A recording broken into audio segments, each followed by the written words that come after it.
O meu convidado é o Israel Arcélio Marques, da Graça Campos. Boa noite, Israel. Boa noite, Carla. Boa noite, João Linho. Boa noite aos ouvintes da Rádio Luanda. Muito obrigado pelo convite. Um prazer enorme estar aqui. Podes falar mais próximo ao microfone, Sim, mais sim. do microfone. Sim. Se quiseres endireitar a cadeira um bocadinho para mais para o outro lado. Assim está bem? As pessoas na condição de convidado não sabem muito bem como se posicionar. E é um bocado estranho que exatamente nesta cabine tenha que receber essas orientações, né? Mas é. Acontece. Acontece. Pois é, o Israel Campos é alguém ligado à comunicação. É difícil fazer essa apresentação, mas na verdade não é difícil. É só pouco, também nem é pouco comum, não sei o que é. Deve ser um bocadinho dessa admiração que eu, enquanto profissional e não só, porque sigo e gosto do Israel, não só nas vestes de comunicador, mas noutras vestes também, porque tenho essa particularidade de o acompanhar noutros momentos da sua vida. E o Israel é, curiosamente, só para começarmos, e quando estávamos a falar, quando eu lhe fiz o convite, eu disse: Israel, vamos começar a cadeia da cronológica de contagem, ou de contarmos os factos, e vamos chegar aos 18. E depois aí vai parar. Ele já: Carla, não estou a rir contigo. E gosto muito de dizer isso. Mas é exatamente isso. O Israel vem, vou só dar aqui essa pincelada para depois voltarmos e fazermos o histórico desde a primeira classe, essas coisas todas. O Israel vem parar a rádio pelo Kaluanda Pio. Curiosamente, o Kaluanda Pio tem 28 anos. 30 anos. Nós completamos 30 anos no ano passado, 2017. 2017, 30 anos, eu ia falar de 28. E curiosamente, o Israel é a primeira voz masculina neste programa que tem uma tradição que só tinha vozes femininas. Exatamente. E então, esta é a entrada do Israel. Mas já lá chegamos. Eu vou só fazer o recuo que deve acontecer para começarmos a história. Tudo bem, Israel, uma vez mais? Tudo bem, Carla. Boa noite uma vez mais. Muito obrigado pelo convite. A Carla é sempre muito suspeita para falar sobre mim, porque é uma profissional que vem acompanhando desde a minha entrada à rádio, e para além de colegas, nós temos uma relação que transcende este mundo profissional, e portanto eu penso que a Carla é sempre um bocado suspeita para falar sobre mim, e certamente que algumas pessoas concordarão, mas eu conheço a Carla, e da maneira que conheço a Carla eu sei de facto que ela nunca diz coisas só para enfeitar ou só para agradar. E agradeço muito, Carla, pela amizade e pela paciência, a admiração e respeito, que tu sabes que existe reciprocidade, que eu também gosto muito de ti, admiro muito o teu trabalho, e estamos sempre juntos. Sim, mas isso aqui é sobre Israel, entretanto, né? O Israel é filho da senhora Dona Helena Campos. Certo. E também do senhor Graça Campos. Sim. E eu gostava exatamente de começar, antes de partirmos para o teu início, desde a escola e outras coisas que tu foste fazendo. Tu desde muito cedo despertas o interesse pela comunicação, e se sim, foi por causa do senhor Graça Campos? Bem, eu desde muito cedo, confesso, desperto o interesse pela comunicação, mas não para a comunicação social como tal. Eu comecei, assim, em termos de expressão artística, aos 10 anos de idade. Gostava muito de pintar.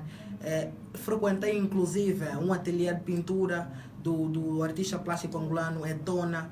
Gostava muito do Álvaro Macieira, eu recordo-me. E há dias uma colega da minha mãe, eu fui ao serviço da minha mãe, e a colega da minha mãe disse: eu recordo-me que o Israel gostava muito de um escritor angolano, que referia-se exatamente ao Álvaro Macieira, portanto, o pintor.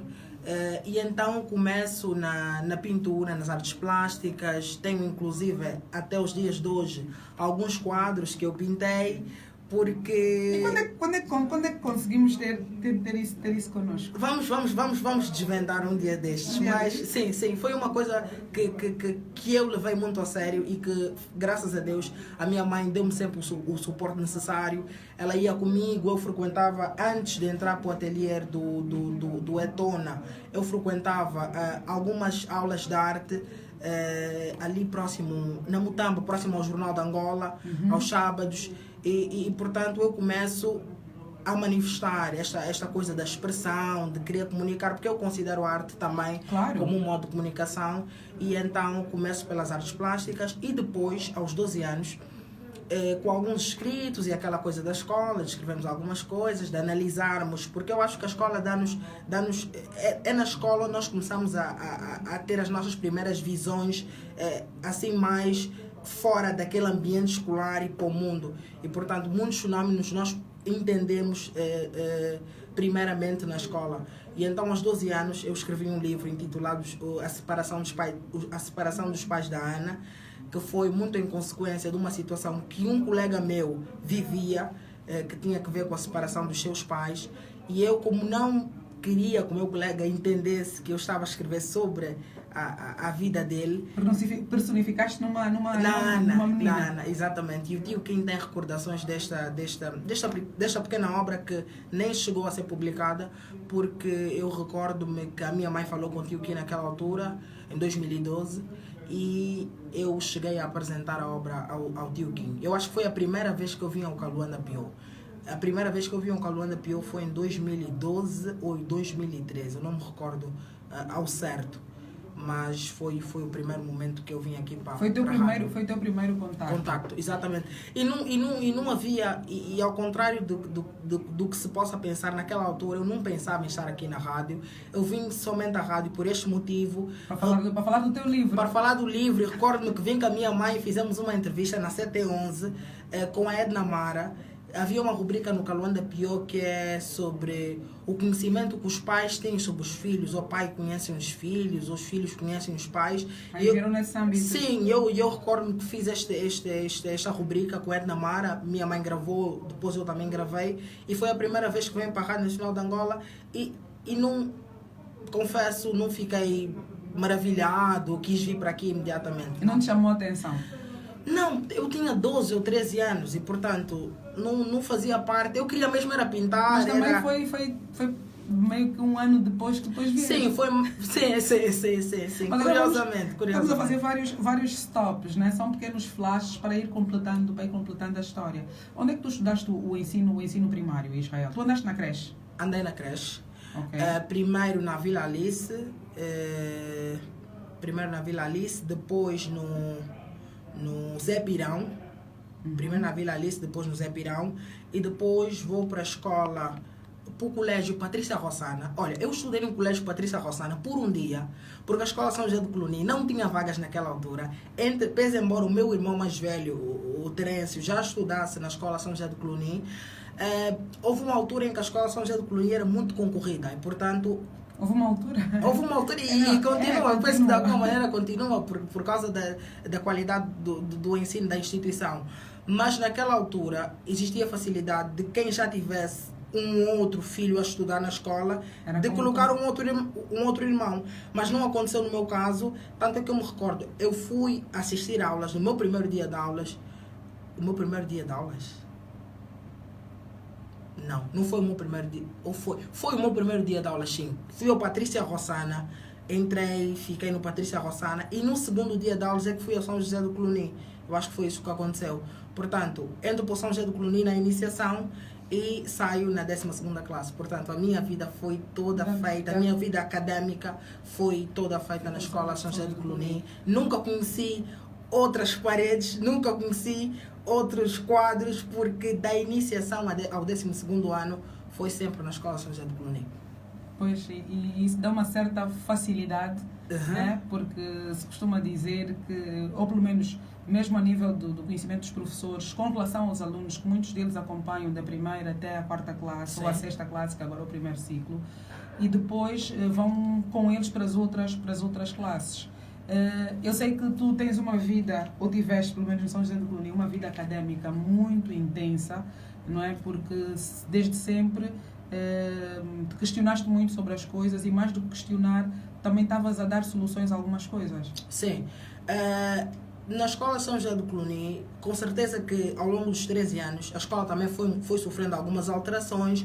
Eu recordo-me que a altura em que eu entrei para a escola nem sequer tinha o 12º ano ainda. Eu acho que só tinha até o 9º ano e depois gradualmente foram aumentando as classes. Alguns professores saíram, outros entraram e, portanto, a escola, desde a iniciação até a 12ª classe, como não podia deixar de ser diferente, sofreu bastantes transformações, bastantes trocas, entradas de algumas regras, a saída de outras, etc, etc. Mas era a minha casa. Era a minha casa, com professores novos, com os velhos professores, era a minha casa e continua a ser, eu penso, a nossa casa, a nossa casa cor-de-rosa, como nós chamamos entre amigos. Vários amigos e amigas para a vida. Sim, sim. Os meus amigos, maioritariamente, saem da Escola São José do Clooney, indiscutivelmente, sobretudo aqueles com quem venho desde a iniciação, como é, por exemplo, agora. Nós não ficamos todos até o 12º ano, muitos saíram, alguns reprovaram, outros foram fazer o ensino médio noutras escolas, noutros colégios, mas tenho o Edson Carlos, que é um colega que eu tenho desde a primeira classe. Desde a primeira classe até o 12º ano, sempre estudei com o Edson Carlos na mesma turma, sempre fomos muito, muito amigos e portanto, é uma pessoa que eu tenho para a vida. Não tenho como me desligar do Edson Carlos. Naturalmente que hoje a frequência com que falamos não é a mesma que mantínhamos contato, mas é aquela amizade que nós não precisamos falar todos os dias, porque quando nos encontramos é aquela coisa especial, né? É especial e isso diz muito sobre aquilo que nós representamos um para o outro. Portanto, muitos amigos, muitos mestres também para a vida, os professores e sobretudo uma educação religiosa por parte das irmãs de São José do Clooney, que indiscutivelmente passaram a fazer parte do nosso processo de educação e hoje nós temos as irmãs também como grandes referências e elementos, peças fundamentais para a nossa formação académica até a finalização do ensino médio. Em 2014, a convite da estudante Xandilene Elias, que era na altura a presidente da Associação de Estudantes, eu era da 8ª classe, entro a convite da Xandilene para a Associação de Estudantes, ela estava a constituir a associação e sentiu a necessidade de ter na associação diferentes integrantes de várias classes. Eu era da 8ª classe e então a Xandilene já entendia na altura que era importante que cada classe, independentemente da idade, da classe, que todo mundo estivesse aí representado. E então, eu não sei por que motivo, nas escadas, a Xandi parou e disse: Israel, eu acho que ela nem sequer me conhecia. Ela parou, perguntou-me o meu nome e perguntou se eu tinha um interesse de entrar para a Associação de Estudantes. Convidou-me a mim, convidou-me a mais duas colegas que também eram da 8ª classe, nomeadamente a Ângela Ramos e a Tissola Figueiredo. E nós aceitamos o desafio, já éramos ousados naquela altura. Já éramos ousados e então aceitamos o desafio, entramos para a Associação de Estudantes, onde fizemos carreira, entre aspas. Entramos para o Conselho Fiscal da Associação de Estudantes, ou aquela coisa dos estatutos, fazer a revisão dos estatutos, a aplicação de sanção. Engajamento. Eu recordo-me que a Tissola era secretária, então os colegas que faltassem às reuniões tinham sempre problemas com a Tissola, porque nós tínhamos o nosso calendário, como é que chama? O livro de ponto para a marcação de faltas e de atrasos. Eu recordo que eu era do Conselho Fiscal, era vice-presidente do Conselho... Não, era presidente do Conselho Fiscal e a Ângela era vice-presidente do Conselho Fiscal.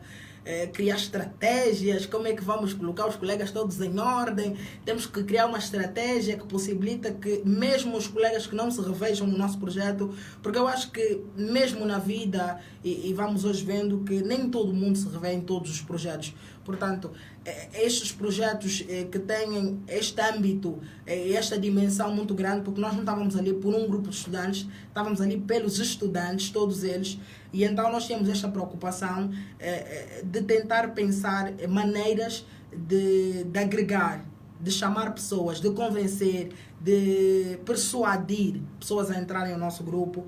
E então nós fizemos um trabalho em 2014 com a Xendilene. Depois a Xendilene sai da Escola São José do Cluny, vem um outro presidente, quem foi? Foi a Drusila.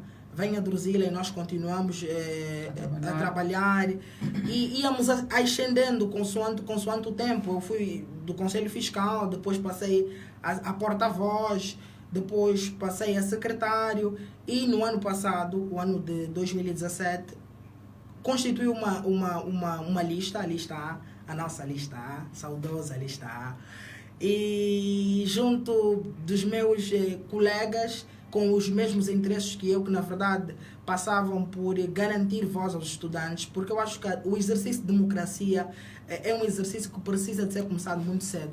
Portanto, e a escola é um bom local para começar. E é o local ideal. Eu acho que a academia tem responsabilidades muito acrescidas ao que a consolidação da democracia diz respeito.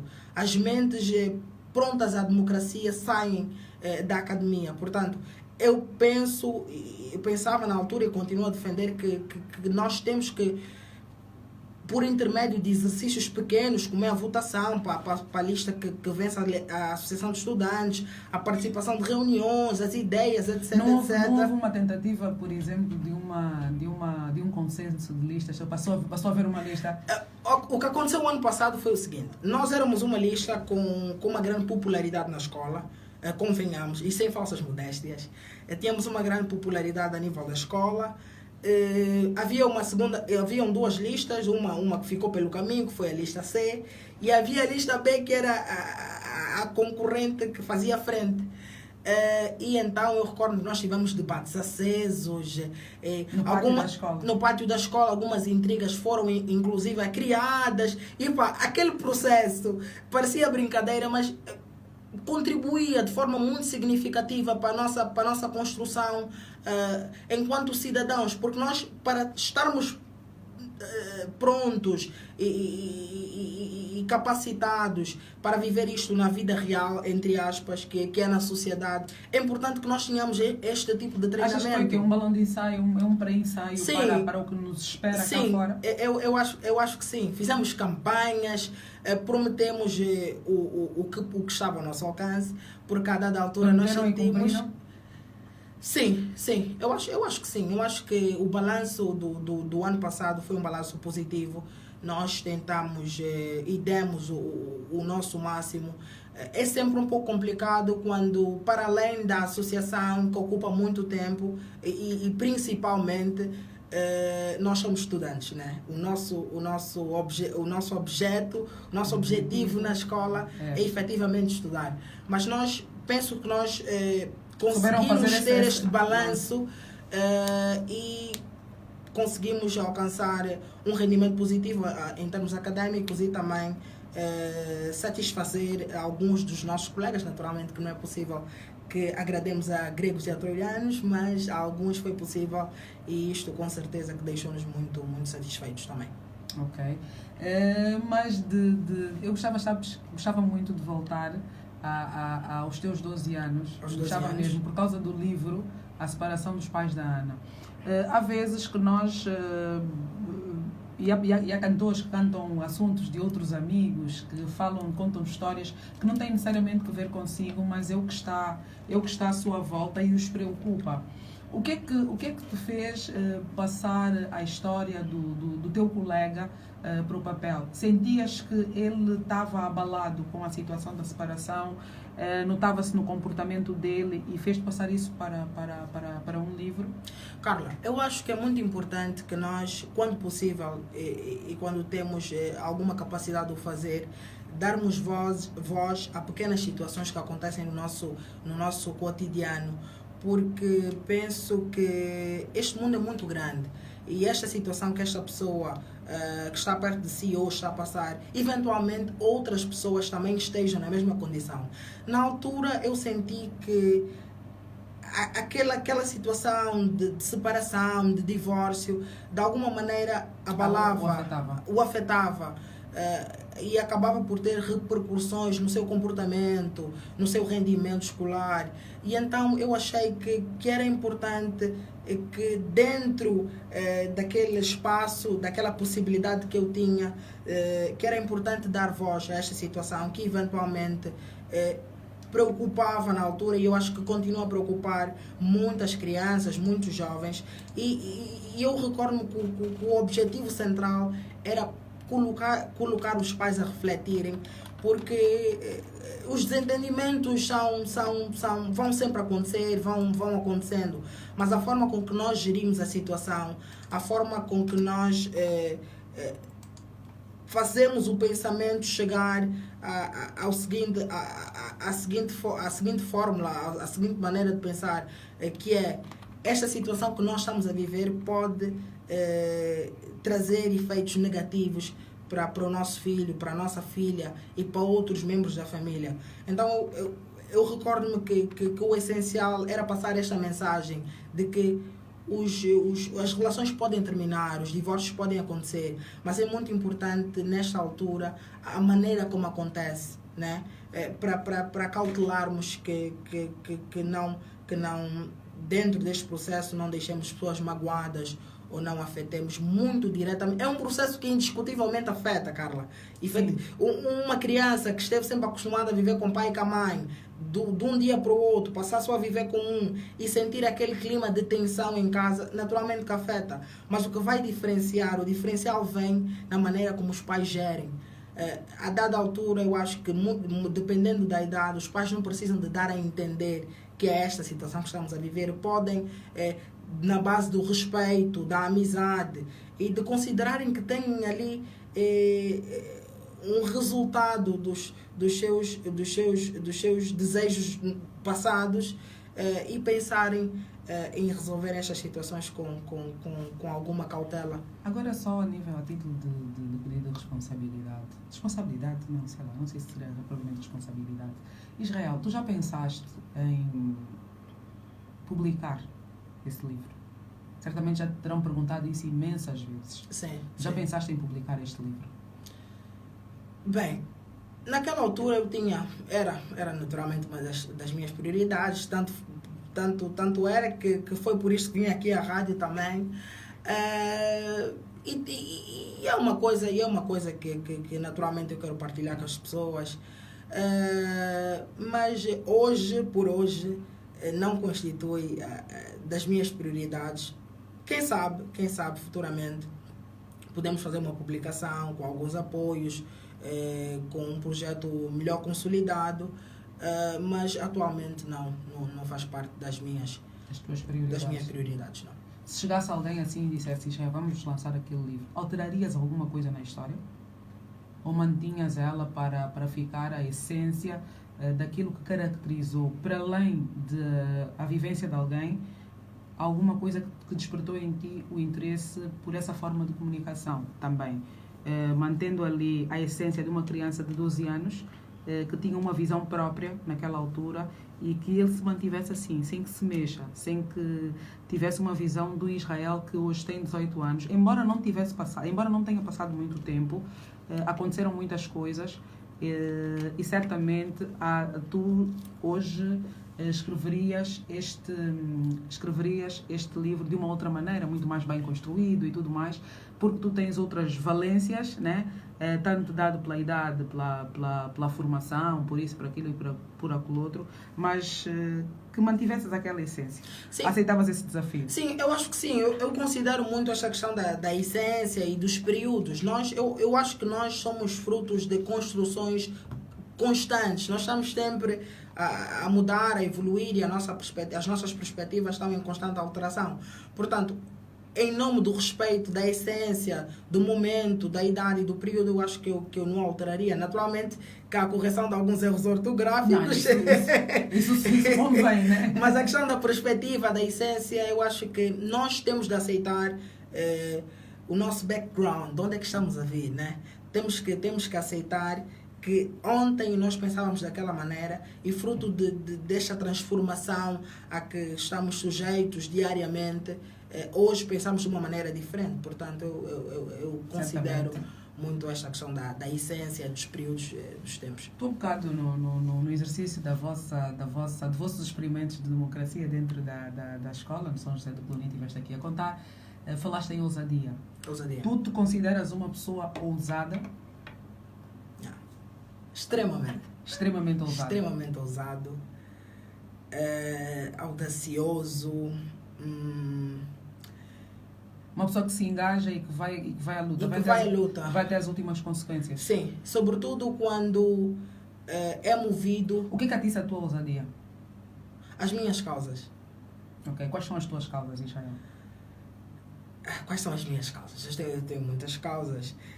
Mas, Carla, a minha causa é fundamentalmente quando eu tenho uma crença em alguma coisa e eu quero realmente, com base nesta crença, demonstrar. Eu não me permito fechar numa caixa da razão ou da certeza ou da verdade absoluta. Permites questionamentos, autoquestionamentos e questionamentos externos. Sim. E eu acho que nós, mais do que defendermos causas verbalmente, é importante que de alguma maneira, com base nas nossas ações, possamos defendê-las e demonstrar com atos, com luta, e luta entenda-se no sentido de ir à busca, o que é que queremos realmente dizer, o que é que queremos realmente passar. Então, a minha ousadia é muito baseada nas minhas causas, e as minhas causas são as convicções que tenho, as crenças que tenho e o demonstrar do porquê que eu penso dessa maneira, o que é que eu acho. Já tiveste convicto de alguma coisa, mas muito convicto mesmo, e que tempos depois... tu olhaste um bocadinho, se calhar não tão profundamente para trás, mas olhaste para trás e disseste, eu estava convicto disto, meu Deus. Sim, já? Com certeza, e posso aqui dizer que dedicar uma vida inteira à comunicação social era das coisas que eu há 2, 3 anos tinha muita convicção, e Carla, tu sabes, e certamente que as pessoas que me conhecem e me estão a ouvir a esta hora também sabem, porque é a coisa dos tempos, né? Não temos a noção, a dimensão das questões, e portanto somos sempre muito movidos pelo amor, pela dedicação e pelo gosto de fazer. Hoje por hoje, eu acho que o gosto de fazer tem de ser acompanhado de valorização, de respeito, e que, portanto, se eu não me sinto valorizado, se eu não me sinto respeitado, então aí é importante que eu ouse embasar e em lutar por causas que realmente tenham sentido, que realmente possam no futuro dar frutos. Exatamente. São 22 horas, é só um tempinho de nós bebermos uma água, não é, Israel? Vamos regressar logo. Paramos aqui na cena das ousadias do Israel. Falamos um bocadinho também sobre as suas causas, o que ela acredita, um bocadinho pela sua história, longa história, diga-se, 13 anos, de São José do Planeta. Ele diz que não conheceu outras paredes de escola. E então foi aí que se fez homem, por assim dizer. Ele tem 18 anos. O Israel nasceu no dia 5 de março de 2000. Não, desculpa. Deixa, eu estou fazendo a apresentação, então. Eu queria falar de 2000, depois me lembrei que não é 1000. É 2000. 2000 mesmo, assim. Há 18 anos o Israel estava com quantos meses? Abril, maio, junho, julho, agosto, setembro, agosto, 6 meses. Então tu tens 18 anos e 6 meses? Sim. Ok. Com muito orgulho. Sim, acho muito bem que nós tenhamos orgulho das nossas coisas. Então, e do que somos, né? Do que somos, sobretudo. Daqui a bocado nós voltaremos. Eu vou querer saber muito mais coisas do Israel. Eu sei que, dentre estas tuas causas de lutas, aqui com as aspas abertas, intenta-se ir à busca de uma coisa e outra que nós acreditamos e queremos bater por elas, né? Vamos falar sobre isso também, vamos falar sobre os desafios que tens para lá mais para frente. Eu sei que tu gostas muito no jornalismo, do género de reportagem. É uma coisa que te apaixona, é um género, não vou para aqui uma coisa, chamar a reportagem de coisa, não parece que não fica muito bem, mas é um género que te apaixona e que tu vais atrás e vamos contar-nos as peripécias de algumas reportagens que já fizeste e de coisas que tiveste que passar para determinadas reportagens. 22 horas 2 minutos, nós temos que cumprir com os nossos compromissos publicitários. Quando voltarmos no próximo intervalo, vamos ler aqui uma e outras mensagens que estão-nos aqui a chegar. Então temos que fazer aqui essa gestão das plataformas que nós temos aqui. Dás-nos a publicidade, João. Daqui também é só um bocadinho que eu daqui a bocado já leio aqui uma e outra mensagem que nos chega. Muito obrigada por estarem a assistir-nos.